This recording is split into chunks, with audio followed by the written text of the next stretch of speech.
ನಮಸ್ತೆ ಸ್ನೇಹಿತರೆ, ಯಾರೆಲ್ಲ ಈ ವಿಡಿಯೋನ ನೋಡ್ತಾ ಇದ್ದೀರಾ ಪ್ಲೀಸ್ ಲೈಕ್ ಮಾಡಿ.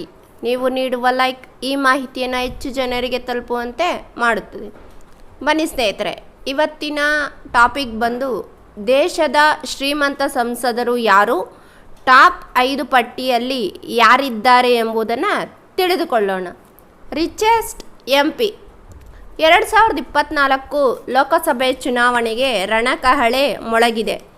ಮೊದಲ ಹಂತದ ಮತದಾನ ನಡೆಯುವ ರಾಜ್ಯಗಳಲ್ಲಿ ನಾಮಪತ್ರ ಭರದಿಂದ ಸಾಗುತ್ತಿದೆ. ಈಗಾಗಲೇ ಕೆಲವರು ನಾಮಪತ್ರ ಸಲ್ಲಿಸಿದ್ದು ಅವರ ಆಸ್ತಿ ವಿವರಗಳು ಅಚ್ಚರಿ ಮೂಡಿಸುತ್ತಿವೆ. ದೇಶದಲ್ಲಿ BJP ಗರಿಷ್ಠ ಸಂಖ್ಯೆಯ ಸ್ಥಾನಗಳನ್ನು ಗೆದ್ದಿದ್ದರೂ ಟಾಪ್ 5 ಶ್ರೀಮಂತ ಸಂಸದರ ಪಟ್ಟಿಯಲ್ಲಿ ಒಬ್ಬ ಸಂಸದರು ಕೂಡ ಇಲ್ಲ. 2019ರ ಟಾಪ್ 5 ಶ್ರೀಮಂತರು ಯಾರೆಂಬುದು ಇಲ್ಲಿ ತಿಳಿದುಕೊಳ್ಳೋಣ. Association for democratic reform ADR ವರದಿಯ ಪ್ರಕಾರ 2019ರಲ್ಲಿ ಸಂಸದರಾದ ಟಾಪ್ 5 ಶ್ರೀಮಂತ ನಾಯಕರಲ್ಲಿ ಕಾಂಗ್ರೆಸ್ ಸಂಸದ ನಕುಲ್ ನಾಥ್ ಮೊದಲ ಸ್ಥಾನದಲ್ಲಿದ್ದಾರೆ.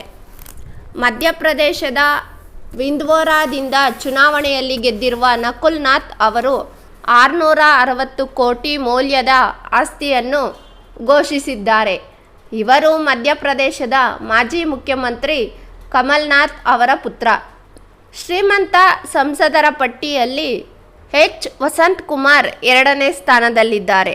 2019ರಲ್ಲಿ ಕಾಂಗ್ರೆಸ್ ಟಿಕೆಟ್ನಲ್ಲಿ ಗೆದ್ದಿದ್ದ ಕುಮಾರ್ ಅವರು ಆಸ್ತಿ 417 ಕೋಟಿ ರೂಪಾಯಿ. ಕನ್ಯಾಕುಮಾರಿಯಿಂದ ಗೆದ್ದಿರುವ ವಸಂತ್ ಕುಮಾರ್ ತಮಿಳುನಾಡು ಕಾಂಗ್ರೆಸ್ ಉಪಾಧ್ಯಕ್ಷರು ಆಗಿದ್ದು ಕೈಗಾರಿಕೋದ್ಯಮಿಯಾಗಿದ್ದಾರೆ.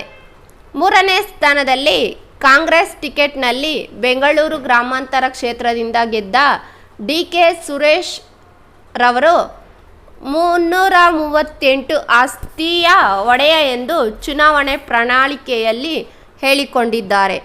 ಸುರೇಶ್ BJP ಮುಖಂಡ ಅಶ್ವಥ್ ನಾರಾಯಣ್ ಗೌಡರನ್ನು ಸೋಲಿಸಿದರು. ಈ ಬಾರಿ 193 ಕೋಟಿ ಆಸ್ತಿ ಘೋಷಿಸಿಕೊಂಡಿದ್ದಾರೆ.